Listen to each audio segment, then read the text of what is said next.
계속해서 로마서, 오늘은 12번째 시간입니다.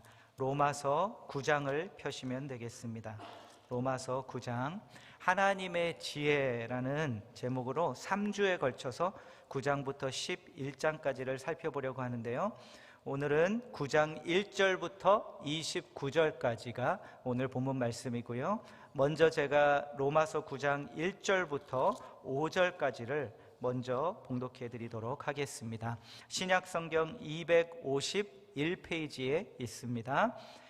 내가 그리스도 안에서 참말을 하고 거짓말을 아니하노라. 나에게 큰 근심이 있는 것과 마음에 그치지 않는 고통이 있는 것을 내 양심이 성령 안에서 나와 더불어 증언하노니, 나의 형제 곧 골육의 친척을 위하여 내 자신이 저주를 받아 그리스도에게서 끊어질지라도 원하는 바로라.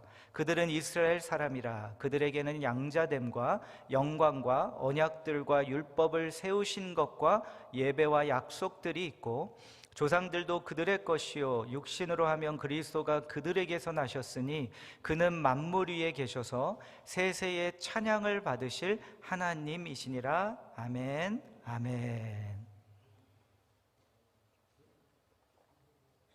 2023년 첫 달부터 계속해서 로마서를 저희가 살펴보고 있습니다. 쉽지 않은 말씀이고, 하지만 그럼에도 우리에게 너무나 필요한 말씀이고 알아야 하는 말씀이기 때문에 믿음으로 시작을 하였는데요. 쉽지 않음에도 불구하고 꾸준히 잘 따라와 주시고, 또 제가 부족하여 전하지 못하는 부분까지도 필사를 통해 또 주님의 음성을 들어주시고 또 그 말씀을 붙들어 주셔서 너무나 감사드립니다. 저희가 4월 마지막 주까지 저희가 로마서를 이제 살펴보려고 하고요. 이제 곧 로마서의 끝을 향해 저희가 달려가고 있습니다. 오늘 아이스브레이커 질문으로 드립니다. 여러분께서 골똘히 생각해 보아도 참 풀기 어려웠던 시험 문제나 공식, 이런 것이 있으셨습니까? 아니면 이렇게 해보고 저렇게 해봐도 도저히 조립하기 어려운 그러한 퍼즐이 있으셨습니까? 또 아니면 이리 보고 저리 봐도 도저히 안 보이는 그림 같은 것, 그런 것이 있으셨습니까? 사진을 하나 보여드리려고 하는데요. 저는 그러한 그림이 하나 있었습니다. 이 그림 다 기억하시나요? 이 그림이 무슨 그림인가요? 예수님 어디 계신데요? 믿음 생활 하셨으면 여러분의 가정의 벽에는 한 번쯤은 걸려 있었던 그러한 그림일 것입니다. 그리고요, 또 탁자에 놓여 있었던 그러한 분들도 계실 텐데요. 눈 위의 예수님이라는 이 사진은요, 2차 대전 말기에 중국에 오지를 가던 한 사진 작가가 있었는데, 예수님을 만나고 싶습니다, 보고 싶습니다 라고 소원했을 때 음성이 들려서 내려서 사진을 찍으라고 하셔서 찍었는데 나온 그림이 바로 이 그림이고요. 한때 정말 많은 그리스도인들이 집안 벽에 걸었던 그러한 그림이었습니다. 그런데 여러분, 제가 예수님이 어디 계십니까? 여쭤봤던 이유가 있습니다. 저는 안 보여서 그렇습니다. 괴롭더라고요. 안 보이니까 막 이게 내 영성에 문제가 있는 것인가, 막 이러한 생각이 들기도 하고. 저는요, 어렸을 때 예수님이 안 보이고 뭐가 보이냐면요, 사슴 한 마리가 보였습니다. 거꾸로 매달려 있는 사슴. 그래서 오른쪽 아래 보면은 저게 사슴 머리처럼 보이고, 이게 도저히 예수님으로 안 보이는 겁니다. 그런데 벽에는 걸려 있죠. 저게 안 보이면 뭔가 영성이 부족한 건가, 막 이런 마음이 들게 하죠. 그래서 참 괴로웠는데요. 몇 주 전에 밤에 갑자기 이 그림이 생각나는 겁니다. 그래서 제가 인터넷에서 다시 찾아서 이 그림을 딱 컴퓨터 스크린에 보는 순간 하늘이 열리고 빛이 임하면서 어디서 뒤에서 할렐루야 이런 음악이 들리면서 예수님의 얼굴이 보이는 겁니다.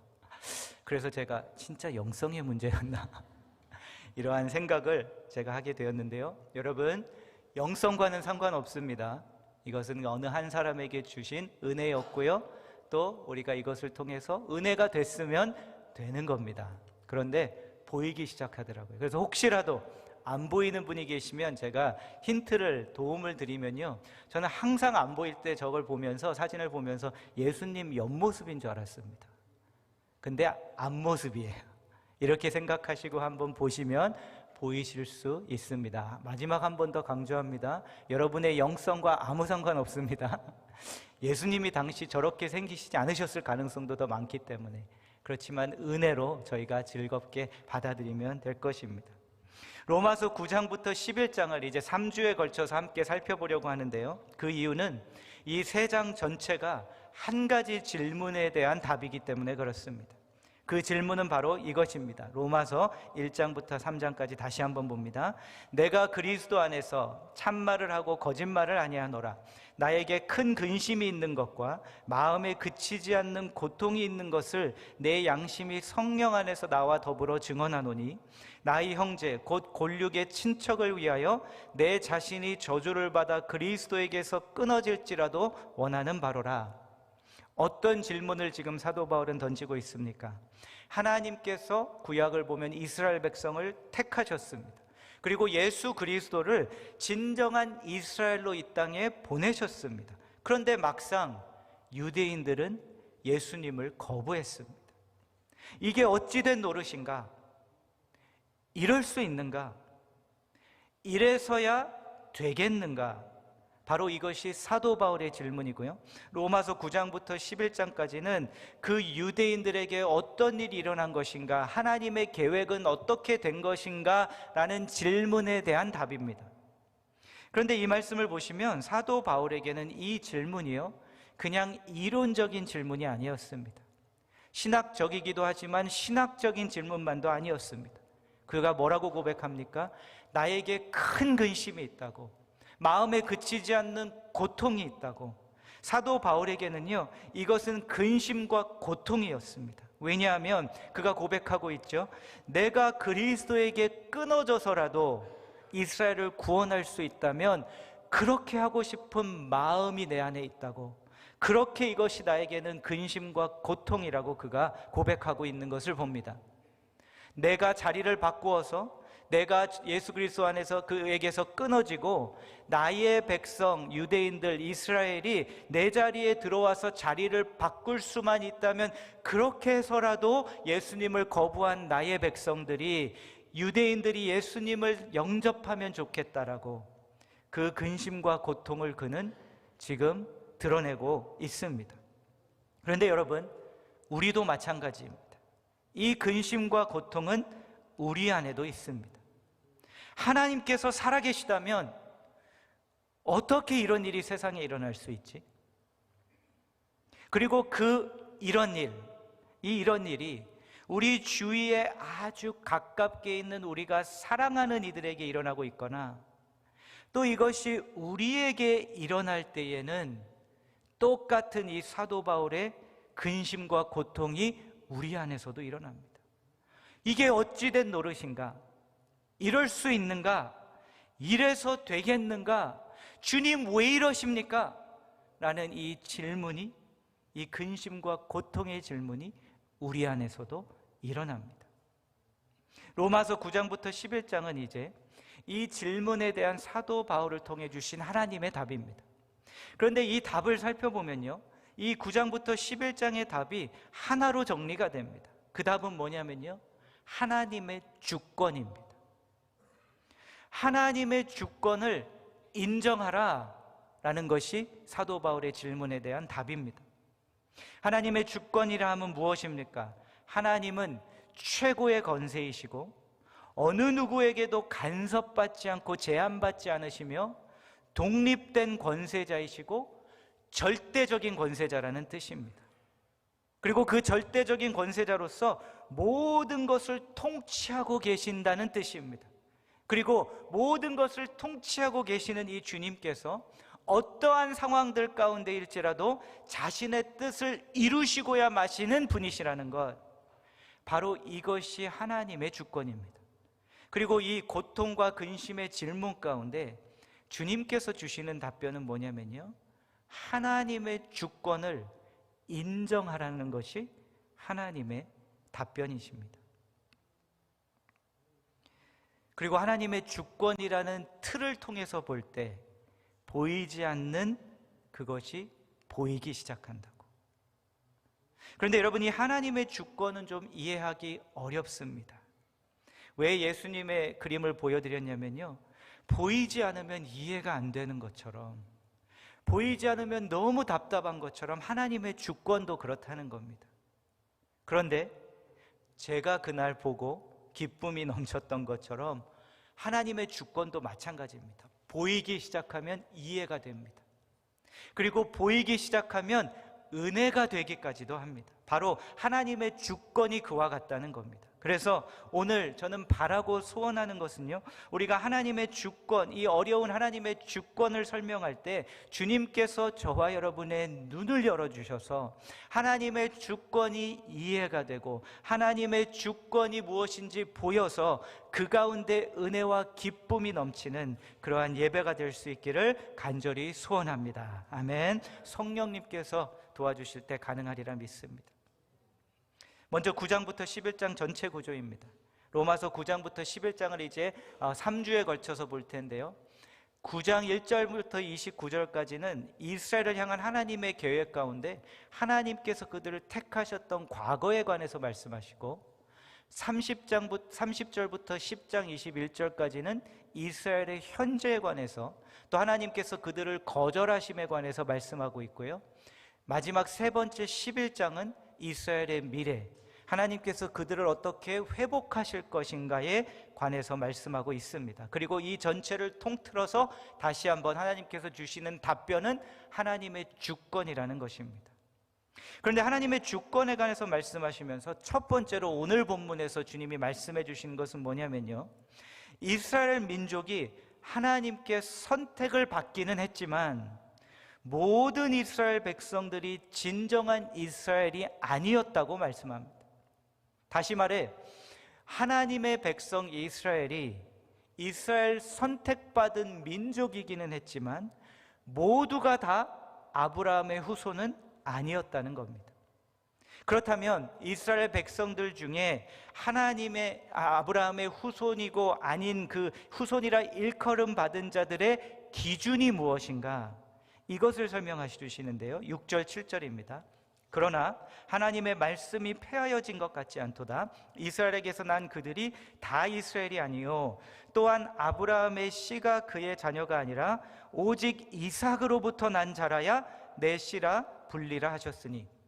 무슨 말씀이냐면요, 아브라함이 자녀들이 여럿이 있었는데 이스마엘도 있었고 이삭도 있었습니다. 그런데 오직 이삭과 이삭의 후손만이 아브라함의 진정한 후손이고 씨였다는 겁니다. 그 기준이 무엇입니까?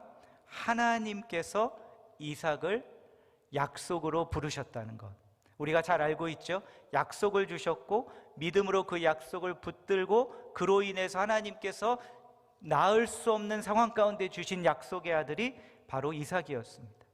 그래서 오직 이삭으로부터 난 자들만 진정한 아브라함의 후손이었다라고 말씀하고 있습니다. 여러분, 교회 안에서도요, 똑같습니다. 모든 성도들이 다 교회에 등록했다고 해서 그리스도인이 되는 게 아닙니다. 약속의 자녀 된 이들이 그리스도인 되는 겁니다. 이것은 기준이 무엇입니까? 예수 그리스도의 복음, 하나님의 복음을 듣고 예수 그리스도를 믿음으로 나의 구세주로 영접한 이들이 약속의 자녀가 되어 그리스도인이 되는 겁니다. 교회에 몇 주 출석해야 그리스도인이 되는 게 아니고, 몇 개월, 몇 년을 출석하고 그 후에 그리스도인이 되는 게 아니고, 나와서 봉사를 해야 그리스도인이 되고 헌금을 해야 그리스도인이 되는 게 아니라 그 약속 안에 들어갔느냐 안 들어갔느냐에 따라서 내가 하나님의 자녀된 그리스도인이 되었는지 안 되었는지가 결정된다는 겁니다. 그래서 첫 번째로 하나님의 주권에 관해서 이스라엘의 문제를 말씀하시는 것은요, 유대인들의 그들의 그릇된 이해를 먼저 바로잡아 주십니다. 그 그릇된 이해는 뭡니까? 내가 유대인이니까, 유대인으로 태어났으니까 하나님의 자녀겠지, 택함 받은 백성이겠지라는 그 오해, 그리고 그 착각입니다. 믿는 집안에서 태어났으니 내가 그리스도인이고 천국 가겠지, 라는 그 신앙과 똑같은 겁니다. 그래서 그 그릇된 이해를 바로 잡아주면서 하나님께서 바뀌신 것이 아니라 동일하신 하나님이신데 너희들이 잘못 이해하고 있었던 것이라고 그릇된 이해를 바로 잡아주십니다. 여러분, 저와 여러분이 얼마나 많이 알까요?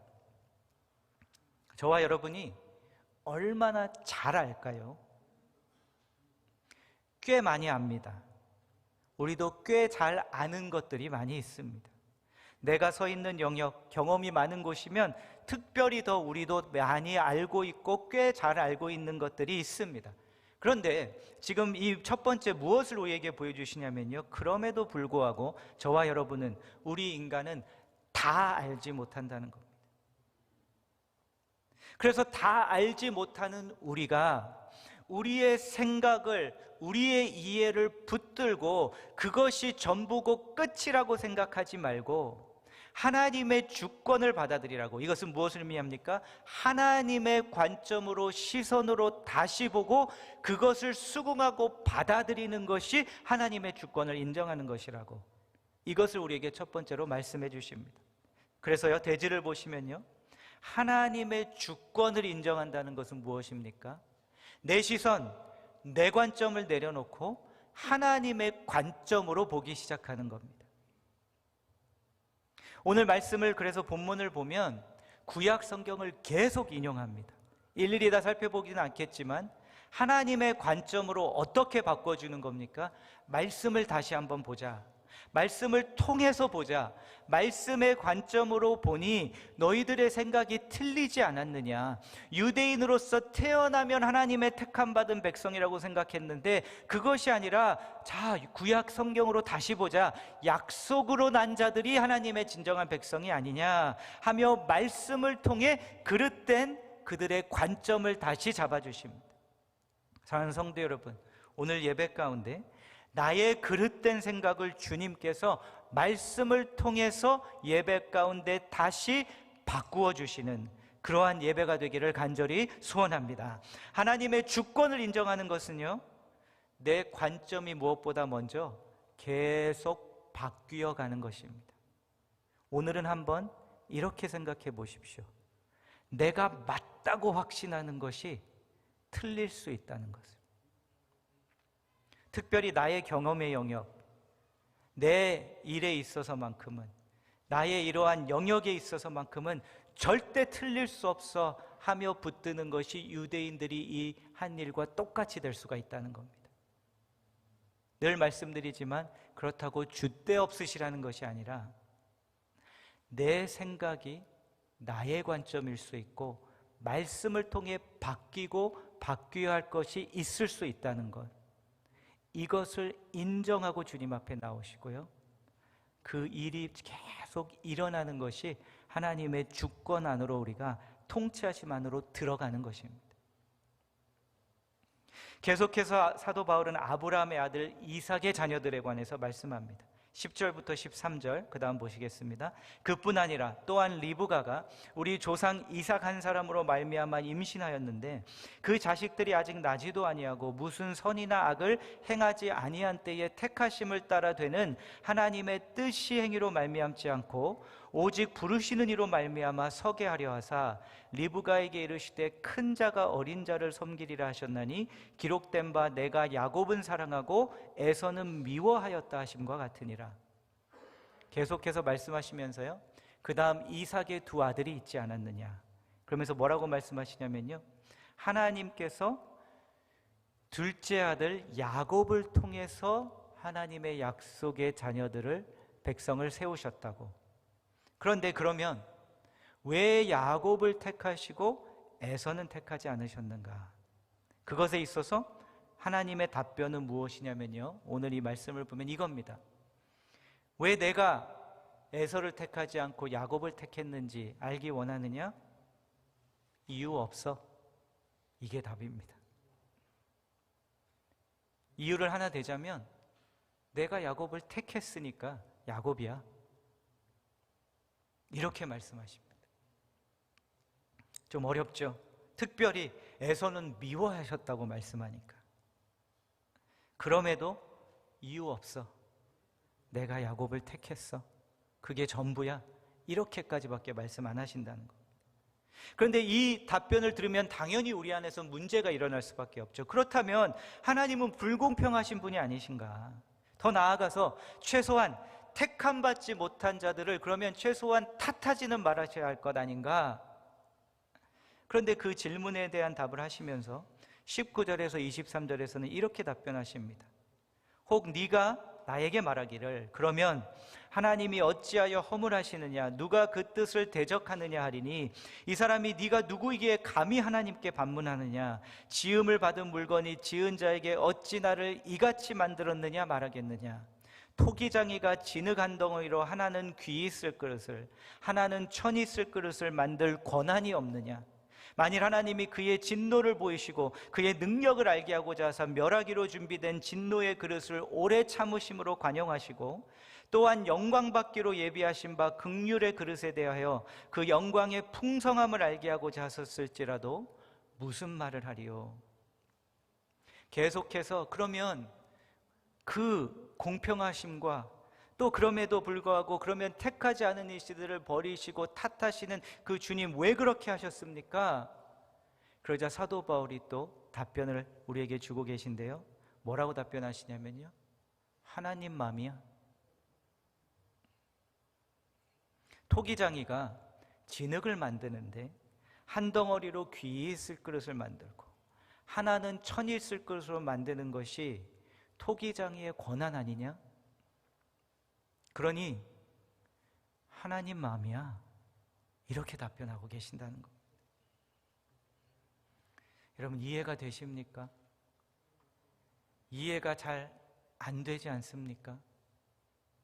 그런데요, 제가 잘 생각해 보니까, 곰곰이 생각해 보니까요, 이 말씀이 우리에게 이해가 안 되는 것이 아닙니다. 이렇게까지 클리어하게 우리에게 얘기해 주실 수 없습니다. 지금 이거 이해 못하신 분 단 한 분도 없을 겁니다. 하나님이시란 분이 마음대로 선택해서 천한 그릇과 귀한 그릇을 본인이 선택하셨다. 이것을 이해 못하신 분은 없습니다. 지금. 그래서요, 이것을 우리가 이해를 못하는 것이 아니라 이 말씀이 어려운 이유는 받아들이기가 힘든 겁니다. 이해가 어려운 것이 아니라. 왜 받아들이기가 어렵습니까? 왜냐하면 내가 애서같이 느껴질 때가 많기 때문에. 나는 지금 에서와 같은 자리에 있기 때문에 하나님께서 나는 야곱이 아니라 에서처럼 나에게 하고 계신 것 같기 때문에 내 마음 안에서 나는 귀한 그릇이 아니라 천한 그릇처럼 내 삶이 느껴지기 때문에 그래서 이 말씀을 들었을 때 이해가 안 되는 것이 아니라 도저히 받아들일 수가 없는 겁니다. 주위를 돌아보면 나보다 훨씬 잘 풀리는 사람이 많기 때문에 똑같은 일을 해도 나보다 더 잘하는 사람이 있고 더 성공하는 사람들이 보이기 때문에 그래서 나는 택함받지 못한 것 같기 때문에 순위에서 에서처럼 뒤로 밀린 것 같기 때문에 천한 그릇처럼 앞에서 뒤로 던져져 버린 것 같기 때문에 하나님께서 던져버리신 것 같기 때문에 그래서 이 말씀이 받아들이기가 어려운 겁니다. 어떻게 그러실 수가 있어? 하나님께서 핏줄을 나는 형제가 되었든 믿음의 형제가 되었든 동일한 일이 또 일어나죠. 왜 저 형제는 나보다 더 잘 돼? 왜 나보다 돈도 더 많이 벌어? 왜 나보다 더 자녀들은 더 잘 돼? 내가 뭐가 부족해서? 왜 난 이렇게 그냥 두셨어? 왜 나에게는 이런 일이 일어나게 하셨어? 그래서 힘든 겁니다. 받아들이기가 어려운 겁니다. 하나님은 클리어하게 말씀 이미 하셨습니다. 내가 주권 아래 선택한 거라고. 우리가 로마서 1장부터 8장까지 하나님의 복음을 살펴보았는데요, 1장부터 8장을 통해 본 것은 무엇이냐면요, 하나님의 복음을 우리에게 말씀하시면서 하나님은 기준을 바꾸거나 낮추지 않으셨습니다. 하나님의 복음은 전적으로 하나님께서 이루신 것이고 하나님의 의가 세상에 드러나는 것인데 하나님의 의가 드러나면 제일 먼저 일어나는 일이 죄를 향한 하나님의 진노가 일어난다고 말씀하셨습니다. 세상이 아무리 죄 이야기 듣기 싫어하고 하나님의 진노하시는 하나님 싫다고 해도 복음을 말하면서 변명하지 않으셨다는 겁니다. 변명은 뭡니까? 변호와 뭐가 다릅니까? 변명은 있는 사실이 있는데 돌려서 조금 감추어서 말하는 겁니다. 그런데 하나님은, 사도 바울은 복음을 변명하지 않습니다. 변호합니다. 변호는 뭡니까? 있는 그대로 말씀하는 겁니다. 그래서 있는 그대로 말씀하시면서 조금도 복음을 기준을 낮추거나 타협하지 않으시고 하나님의 진노가 너희들에게 임할 거라고 말씀합니다. 죄 안에 있기 때문에. 그리고요, 그것을 받아들이라고 합니다. 그런데 이것을 받아들이기가 어렵고 힘들어서 거부하는 이들이 있는데, 그 진노와 하나님께서 말씀하시는 너는 죄인이야, 뼛속까지 죄인이야, 이것을 받아들이고 수긍하고 그 문을 열고 들어가면 그 문 뒤에는 누가 계시냐면 예수 그리스도가 계시고, 또 나의 죄를 위해 모든 죄를 사하여 주시기 위하여 은혜로 속량의 제사가 되어주신 예수님이 계시고, 그 예수님을 영접할 수 있게 하시고, 예수님을 영접할 때 우리를 어느 곳에 달하게 하십니까? 로마서 8장 그 어느 것도 하나님의 사랑에서 끊을 수 없느니라, 그곳으로 인도해 주신다는 겁니다. 하나님의 주권도 그렇다는 겁니다. 처음 하나님의 주권을 만나면 우리가 받아들이기 어렵습니다. 저도 힘들었습니다. 지금도 힘든 부분이 있습니다. 그런데 하나님의 주권은 우리에게 뭐라고 말씀하시냐면, 하나님께서 주권 아래 그것을 허락하셨다는 것을 받아들이기 어렵고 인정하기 어려울지라도 수긍하고 받아들이라는 겁니다. 결국 하나님의 주권이 우리에게 요구하시는 것은 뭐냐면요, 두 번째로 이겁니다. 하나님을 하나님으로 인정하라는 것입니다. 그런데 정말 쉽지 않죠? 왜 나에게 이런 어려움이 일어나게 하셨고, 이 고통이 일어나게 하셨고, 고난을 경험하게 하시는데, 이것이 하나님께서 전적으로 주권 아래 허락하시고 그냥 놔두신 것을 제가 인정하라고요? 받아들이라고요? 정말 어렵습니다. 쉽지 않습니다. 그런데 하나님의 주권도 하나님의 복음과 똑같습니다. 인정하고 그 문을 열고 들어가면 그 뒤에 찾아오는 놀라운 하나님의 은혜가 기다리고 있습니다. 상상할 수 없는 어려움을 경험하셨거나 지금 너무나도 힘든 것을 경험하고 계신 분들에겐 차마 저도 말씀드리기 어렵지만, 말씀과 제 경험과 제 이해 가운데 체험한 가운데서만 말씀드린다면, 이 하나님의 어려운 주권이란 문을 열고 들어가면 그 뒤에 일어나는 열매와 주시는 축복은 로마서 8장 그 끝의 축복과 정말 비교할 수 없을 정도로 큰 축복이 있습니다. 저는 어렸을 적부터 목표지향적인 사람이었습니다. 그런데 여러분, 목표지향적인 사람은요, 어떻게 사냐면 항상 열심히 뭘 준비하며 살아갑니다. 19살 때 주님께서 저에게 목회자로 부름을 주셨다고 하나님께서 마음을 주셨을 때, 저는 그때부터 담임 목회를 준비했습니다. 그때부터 기록하기 시작했고, 그때부터 노트 적기 시작했고, 언젠가는, 그러면서 그날을, 그때가 96년이네요. 1996년. 그때부터 지금까지 온 겁니다. 그런데 이렇게 목표지향적으로 살아가는 사람들의 한 가지 그러한 특성이 있다면, 주도권을 자꾸 내가 가져가려고 합니다. 그래서 저의 이렇게 시간을 하나님의 주권 아래 돌아보면, 하나님이 부르셨는데 자꾸 주도권을 제가 가져가려고 하는 겁니다. 그런데 하나님의 주권을 인정한다는 건 무엇이냐면, 보니까 주도권의 싸움이더라고요. 하나님께서 주신 부르심에도 불구하고 제가 주도권을 가지고 제가 하려고 하는 겁니다. 제 뜻대로. 물론 하나님이 원하시는 거죠 라고 생각은 하지만 주도권을 제가 철저하게 붙들고 가는 겁니다. 그런데 이렇게 주도권을 붙들고 가면 어떤 일이 일어나냐면요, 가다가 힘들어집니다. 그리고 실패하고 포기하게 됩니다. 이것이 저의 이 부르심의 길을 가는 일 중에 일어난 저의 패턴이었습니다. 그런데 한소망 교회를 시작하면서 좀 더 주권이라는 걸 생각하면서 이 주도권을 내려놓는 경험을 시작하게 하셨는데요, 제 이야기를 말씀드릴 때마다 늘 죄송합니다. 하지만 양해를 부탁드립니다. 하나님께서 1996년에 목회자가 될 것이라고 부르셨는데 드디어 하나님께서 그 마음이 때가 됐다고 말씀을 해주시는 마음을 받았습니다. 그래서 이제 때가 됐구나, 그러면서 이제 하나님이 원하시는 길을 가야지, 바로 이것은 저에게 말씀하셨던 담임 목회, 이민교회 담임 목회의 길을 가는 것이었습니다. 그런데 그 가운데 또 제 안에 주도권의 싸움이 일어나는 겁니다. 그 주도권은 뭐냐면요, 이 시점에서 이 상황 가운데 가장 모든 everybody happy 한 것은 내가 밴쿠버를 떠나는 거다. 뭐 특별해서가 아니라 그냥 그렇게 느껴졌습니다. 하나님께서 목회를 하라고 하셨으니 분명히 열어주시겠지.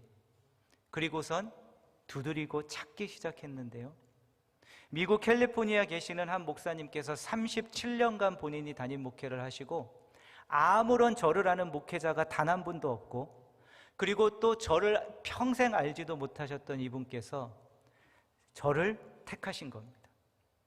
그래서 한소명을 개척하기 전에 그곳에 내려가서 3박 4일간 지내면서 집회를 인도하고, 목사님께서도 흡족하셨는지 그러면 이제 우리가 투표를 진행해서 그 다음에 가겠다고.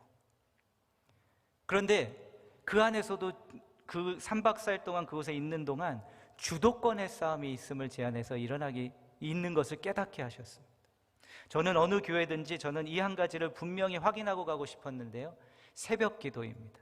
이 교회는 새벽 기도가 어떤 곳인가라는 것을 알기 위해서 제가 이 목사님께, 목사님 내일 좀 새벽 기도를 좀 같이 갔으면 좋겠습니다. 그랬더니 목사님께서 알았다고 하시면서 뭐라고 하셨냐면 4시 반에 호텔 앞에 나와라 그러시는 거예요. 그런데 6시거든요 예배가, 우리처럼. 그래서 이거 실수했나, 4시 반부터 일어나서. 그런데 4시 반에 호텔 앞에 나갔더니 목사님이 저를 딱 픽업하러 오셨습니다. 그래서 같이 픽업해 주셔서 새벽 예배에 갔는데요, 가장 먼저 문을 열고 들어가셔서 모든 성도들이 오기 전에 먼저 기도를 하시는 거예요. 그리고 이 목사님과 제가 만나고 대화를 하면서 제 안에 충격이 다가왔습니다. 주도권의 싸움만이 아니라 하나님께서 나를 부르셨다고 말하면서 제 뜻을 이루어가고 싶었던 것을 보게 하신 겁니다. 주일 전날 밤 호텔에 앉아 있는데 주님께서 말씀하십니다. 주신 마음은 뭐냐면요, 뭘 보여주시냐면, 너 왜 지금 미국 내려오려고 하니? 저는 이민교회 목회자로 부르셨잖아요. 근데 왜 미국이야? 왜 이곳이야? 숨길 수 없는 사실, 이민 목회를 하면 표현이 죄송합니다, 부끄럽고 수치스럽지만 마켓이 어디가 제일 큰가? 캘리포니아 아니면 뉴욕 아니겠습니까? 그런데 이 목사님과 계속 3박 4일을 지내면서 저희를 부끄럽게 하시고 수치스럽게 하시면서 저의 생각을 바꾸어 주셨습니다. 그날 바로 그 순간 제 아내에게 전화했습니다. 주님이 말씀하시는 것 같아. 미국 아닌 것 같아. 그리고 밴쿠버에서 이제 여러분 놀라실지 모르겠는데요, 내년이 7년입니다 벌써. 그래서요, 그 주도권을 제가 내려놓고 주님께 의탁하고 그 가운데 인도하심 따라 이 자리까지 왔는데요, 요즘 저와 아내가 수없이 제가 같이 얘기하는 것, 한소망 교회 아니었으면 어쩔 뻔했어.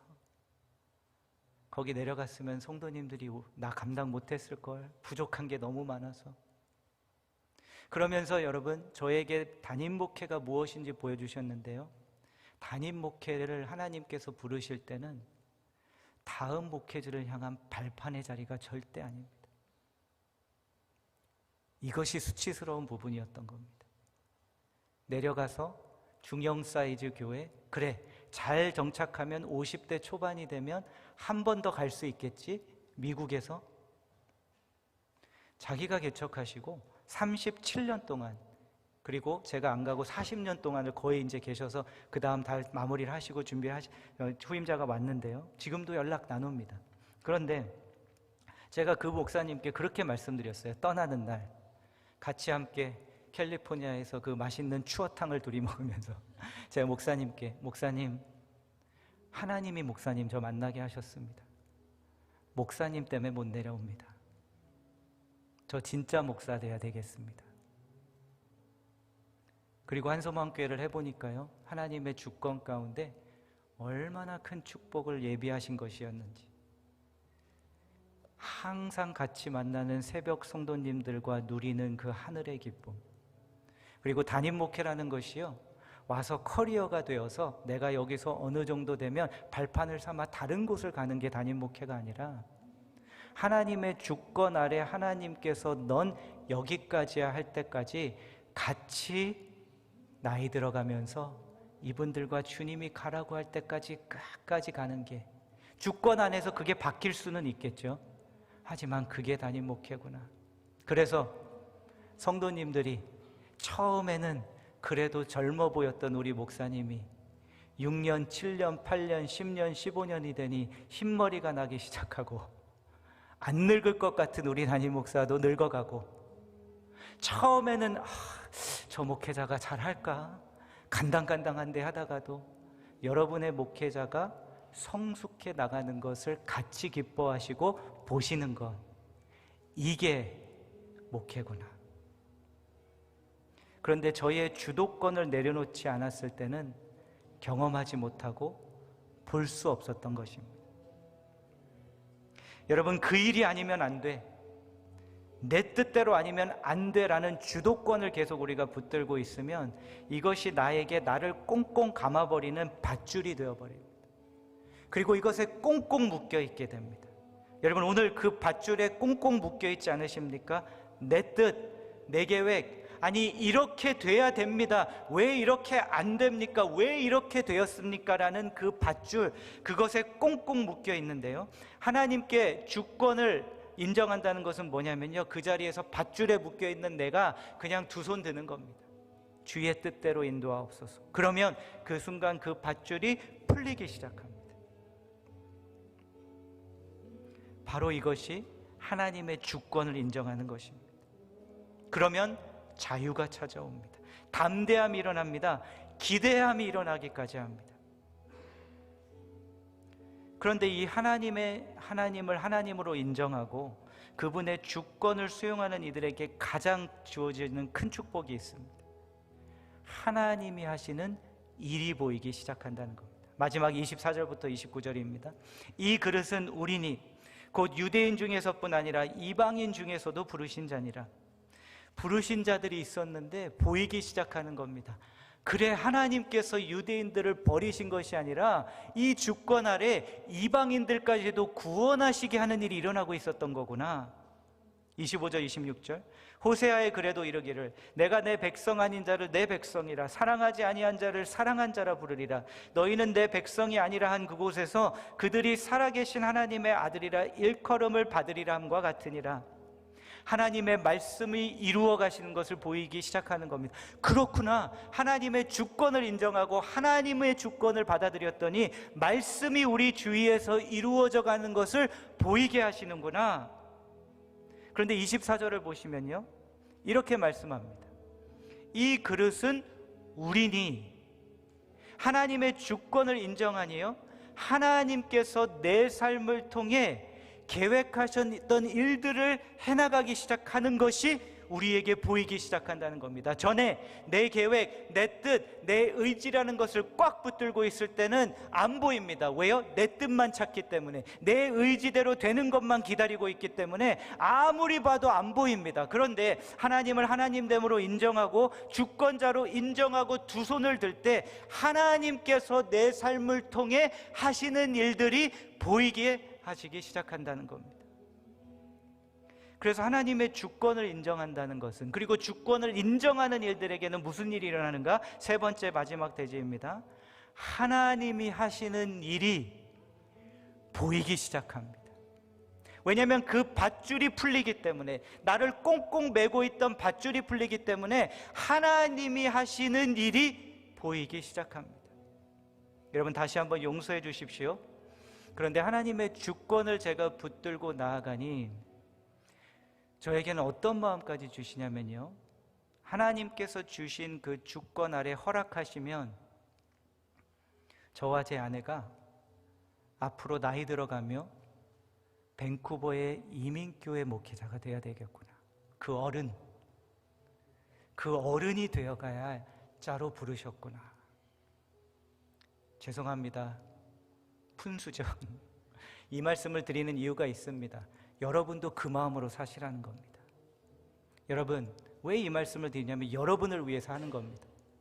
교회가 큰 목사님이, 교회가 크기 때문에 나는 큰 자요 말하기는 쉬운 겁니다. 그러야지만 내가 큰 자라고 생각하지 말라는 겁니다. 하나님께서 나를 부르셨고 하나님의 주권 아래 나를 세우신 자리가 하나님이 부르신 곳이기에, 내가 주위에서 세상에서 뭐라고 하든 내가 에서가 아니고 야곱이라는 걸 확신하고 믿으시라는 겁니다.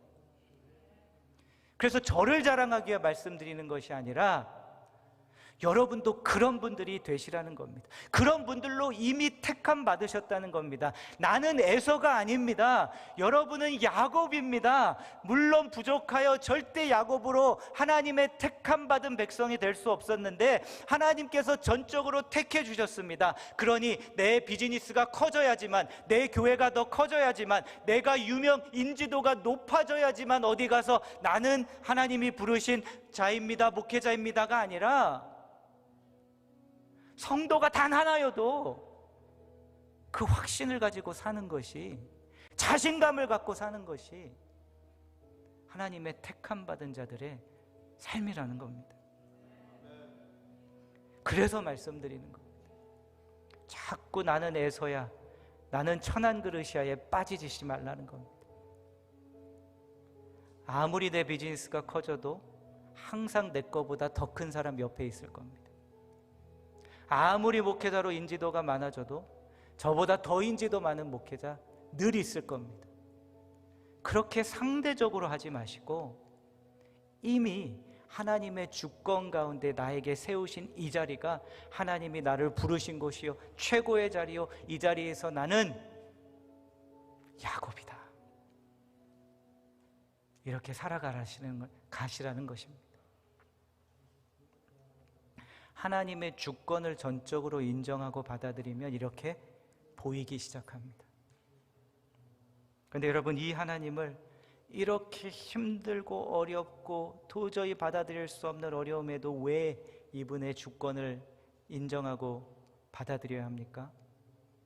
왜냐하면 이분은 우리가 신뢰할 수 있는 분이기 때문에. 로마서 8장은 제가 끊을 수 없는 사랑은 막 말씀드리고 싶은데 기다렸다가 결국 끝에 가서 말씀드렸는데요, 하나님의 주권은 끝을 먼저 말씀드려야 할 것 같습니다. 11장 끝에 가면 이렇게 마무리합니다. 깊도다 하나님의 지혜와 지식의 풍성하며 그의 길은, 그의 판단은 헤아리지 못할 것이며 그의 길은 찾지 못할 것이로다. 누가 주의 마음을 알았느냐? 누가 그의 모사가 되었느냐? 누가 주께 먼저 드려서 갚으심을 받겠느냐? 이는 만물이 주에게서 나오고 주로 말미암고 주에게로 돌아감이라. 그의 영광이 세세에 있을지어다. 아멘. 왜 이분의 주권을 신뢰할 수 있습니까? 지혜로우신 분이기 때문에. 하나님의 지혜. 나는 이 상황에 있지만 내가 예수 그리스도 안에 택함받은 자녀가 되었기에 다 헤아리지 못해도 하나님께서 그 지혜 가운데 나와 내 가정과 내 삶을 인도해주고 계신다는 것을 믿을 만한 분이기 때문에, 그래서 이분을 신뢰할 수 있는 겁니다. 이렇게 하나님께서 저를 부르셨음에도 불구하고 갑자기 또 교장 선생님이 학교에서 이메일이 날라와서 정리 잘 못했다고 하면 또 이거 낙심이 되고 그 가운데 하나님의 주권을 인정하는 겁니다. 하나님이 인도하고 계신다는 것. 그런데 이분을 신뢰할 수 있는 또 한 가지 이유가 있습니다. 로마서 8장 다시 한번 봅니다. 내가 확신하노니 사망이나 생명이나 천사들이나 권세자들이나 현재일이나 장래일이나 능력이나 높음이나 깊음이나 다른 어떤 피조물이라도 우리를 우리 주 그리스도 예수 안에 있는 하나님의 사랑에서 끊을 수 없으리라. 할렐루야. 아멘. 그래서요, 다음 도표 보시면 하나님의 주권은 이겁니다.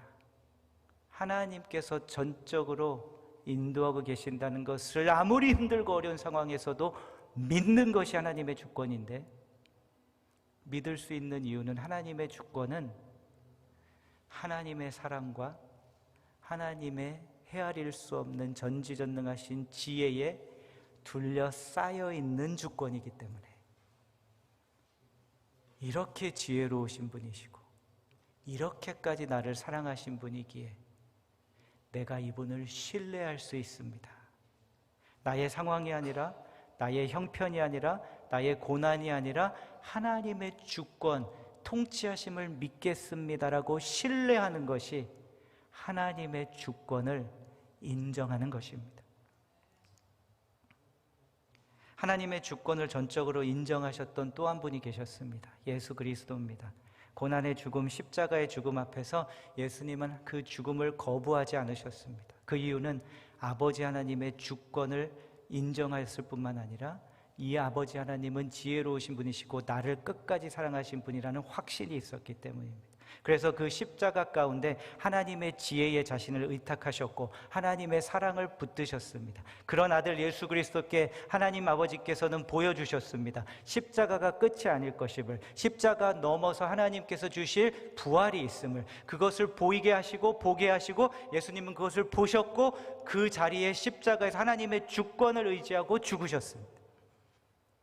그런데 하나님께서는 그 아들 예수 그리스도를 통해 우리 모두의 구원과 부활을 이루신 줄로 믿습니다. 아멘. 우리 같이 함께 찬양하기 원합니다. 우리 찬양할 때 이것을 고백하기 원합니다.